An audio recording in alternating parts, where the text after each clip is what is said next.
Herod sent and had John beheaded in the prison.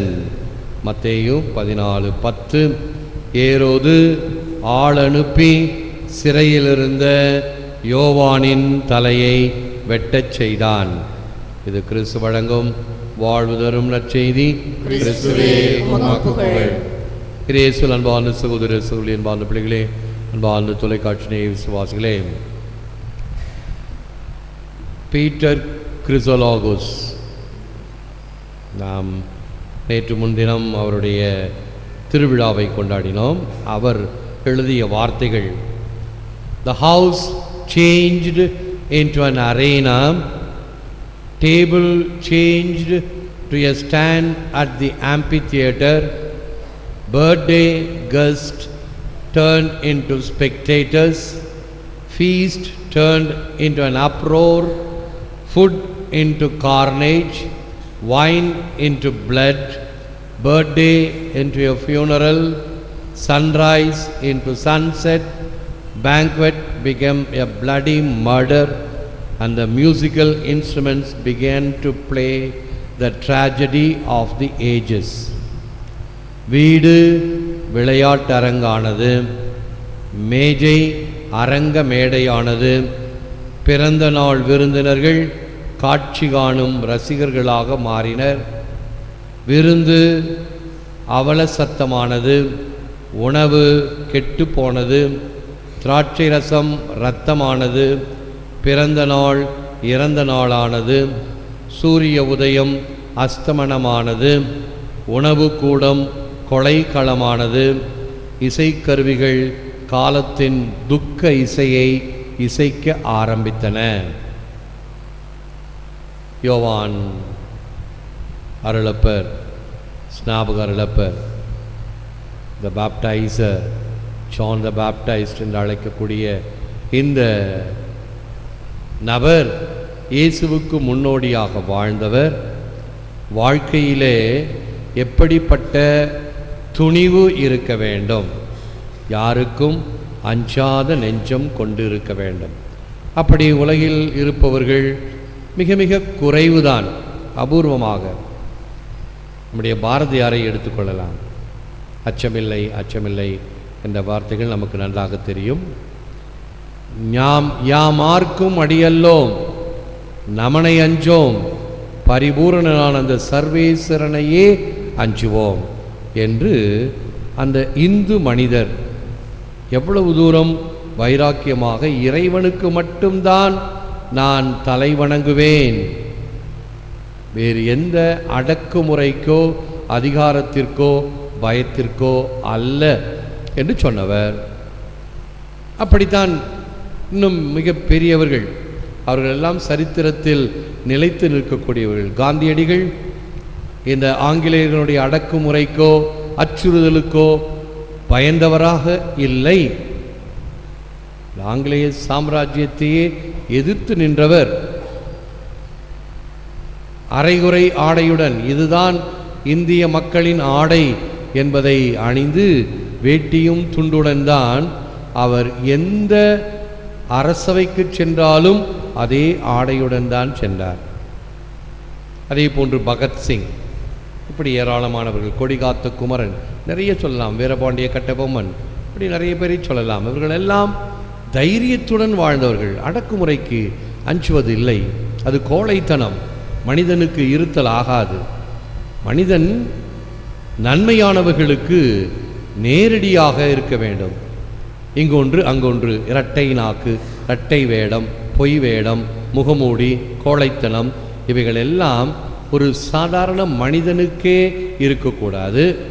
அப்படி என்றால் ஒரு கிறிஸ்துவனுக்கு இவ்வளவு தூரம் வேதம் படித்துவிட்டு இவ்வளவு தூரம் விளக்க உரைகள் வேறு யாருக்கு கிடைக்கும்? தினம் தினம் ஆண்டவருடைய வார்த்தைகளினுடைய விளக்கத்தை கேட்கிறோம். பல வகைகளிலே திருப்பலிகள், அருட்சாதனங்கள், தியான உரைகள், திருவிழா கொண்டாட்டங்கள் எல்லாத்தையும் வாங்கிக்கிட்டு மறுபடியும் நாய் என்ன செய்யும்?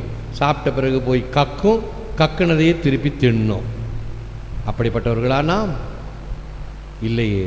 மனிதனுக்கென்று ஒரு மரியாதை உண்டு, மனிதனுக்கென்று ஒரு ஒரு மேலான தன்மை உண்டு. அப்படிப்பட்ட தன்மையில் இருக்க வேண்டும். இந்த ஏரோதை போலவோ அல்லது இன்னும் பல வகையான சரித்திர சம்பவங்கள் நமக்கு தெரியும். அதே வீரப்பன் வழியில் வந்தவன் தான் எட்டப்பனும் காட்டி கொடுத்தவன். சீசரை காட்டி கொடுத்த புரூட்டஸ் ஆத்மார்ந்த நண்பன், ஆனால் முதுகுக்கு பின்னால் இருந்து அவனையும் குத்துவாளால் குத்துவதற்கு தயாராக இருந்தான். இப்படி எத்தனை புரூட்டஸ்கள், எத்தனை யூதாஸ்கள், எத்தனை ஏரோது இப்படி வாழ்க்கை சரித்திரத்தில் இருக்கும் பொழுது நான் யாரை பின்பற்றுகிறேன்? இப்படிப்பட்ட அவலமான மனிதர்களையா இல்லை அவதார புருஷர்களையா என்று பார்த்தோம் என்றால், யோவான் எரிந்து சுடர்விடும் விளக்கு, யோவான் நற்செய்தியிலே 5:35 இந்த வசனத்தை பார்க்கலாம். எரிந்து சுடர்விடும் விளக்கு, ஒளி கொடுக்கக்கூடிய வகையிலே அவர் விளங்குகிறார் என்பதும், இயேசு மாகாவியத்தில் இந்த ஸ்நாபகர் இழப்பரை பற்றி இவ்வாறு சொல்லப்படுகிறது. வனாந்தர மனிதரிடம் ஏதோ ஒரு வனப்பு இதயத்தை ஈர்த்தது, ஏக்கத்தை வார்த்தது. அவர் அணிந்திருப்பது ஒட்டக மயிராடை, உண்டது வெட்டுக்கிளிகளும் காட்டுத்தேனும். அந்த வனாந்தரத்துக்கு மக்கள் நாடி தேடி சென்றார்கள். இன்றைக்கு கூட மக்கள் எந்த இடத்திலே இறை வல்லமை அதிகமாக வெளிப்படுகிறதோ அங்கு கூட்டமாக செல்வார்கள். அந்த கோவில் காட்டுக்குள்ளாக இருக்கும். அந்த கோவிலுக்கு செல்வது என்பது கடினமான வழியாக இருக்கும். போக்குவரத்து வசதிகள் இல்லாமல் இருக்கலாம். ஆனால் மக்கள் நாடி தேடி செல்வது எதற்காக? இங்கே இறை வல்லமையை காண்கிறேன், இறை வல்லமையை உணர்கிறேன். இறை வல்லமையை உணர்ந்தவர்கள், பெற்றவர்கள் சான்று பகர்ந்திருக்கிறார்கள் என்பதுதான் உண்மை. அப்படி இந்த ஸ்நாபக அருளப்பரிடம் ஒரு வனப்பு, ஒரு ஈர்ப்பு, ஆகவே மக்களை அது ஈர்த்தது. St. Thomas Aquinas, while the arrogant ones extol their own courage, they degrade the excellence of truth. என்ன பெரிய அறிஞருடைய வார்த்தைகள் பாருங்கள். 2 வரிகள் தான். ஆணவக்காரர்கள் தங்களுடைய சுய தைரியத்தை பறைசாற்றி உண்மையின் மகத்துவத்தை குறைக்கின்றனர். நல்ல உதாரணம் பிலாத்து மன்னன் இயேசு. பிலாத்து மன்னனுக்கு எல்லா விதமான அதிகாரமும் இருந்தது. இயேசு எப்படிப்பட்டவர் என்று தெரியாமல், நீ யாரிடம் பேசிக்கொண்டு இருக்கிறாய் என்று தெரியுமா? உன்னை விடுவிக்கவும் உன்னை தண்டனைக்கு கையளிக்கவும் எனக்கு அதிகாரம் இருக்கிறது என்று அதட்டி உருட்டி இயேசுவை கேள்வி கேட்பான். இயேசு கொஞ்சம் கூட பயப்படாமல், சளைத்து போகாமல், அஞ்சி நடுங்காமல், வானத்திலிருந்து உனக்கு இந்த அதிகாரம் கொடுக்கப்படாவிட்டால் என் மீது உனக்கு எந்த அதிகாரமும் இருக்காது என்று சாந்தமாக கூறுவார். ஏனென்றால் இங்கே உண்மை நிற்கிறது. ஆனால் அந்த உண்மையே என்னவென்று அறியாமல் இருப்பதுதான் ஆணவத்தின் கண்கள் மறைக்கப்பட்ட நிலை. உண்மையா? அது என்னவென்று கேட்டவன் தானே சரித்திரத்தில் சான்று பகர்கின்ற வார்த்தைகள், உண்மையை தெரியாமல். அப்படித்தான் இன்றும் நான் யார் தெரியுமா, என்னால் என்ன செய்ய முடியும் தெரியுமா, என்னெல்லாம் பண்ணுவேன் தெரியுமா என்று மிரட்டினால், உருட்டினால் நீ ஒரு ஆணவக்காரன், உனக்கு அழிவுதான் வரும். ஏனென்றால் உண்மையை அறிய முடியாத நிலையில் உன்னுடைய ஆணவமும் அகங்காரமும் உன்னுடைய கண்களை மறைத்திருக்கிறது என்று அர்த்தமாகும். எனவே இன்றைய நற்செய்தியானது இந்த ஸ்நாபக அருளப்பர் கொலையுண்ட இந்த நற்செய்தியிலே நான் முதலில் படித்த அந்த பொன்வாய் ராயப்பர் பீட்டர் கிறிசோலாகஸ் சொன்ன வார்த்தைகள், அந்த இடம் எப்படி மாறிப்போனது, எப்படி இருந்த இடம் இந்த நல்லவரை கொலை செய்ததினால் எப்படியெல்லாம் மாற்றம் பெற்றது என்று ஒரு பட்டியலிட்டு கூறப்பட்டதை கேட்டோம். இப்படி நம்முடைய வாழ்வை எப்படி நாம் அமைத்து கொள்கிறோம்? அமைதியான வாழ்வை அமர்க்களமாக, போர்க்களமாக மாறுகிறோமா?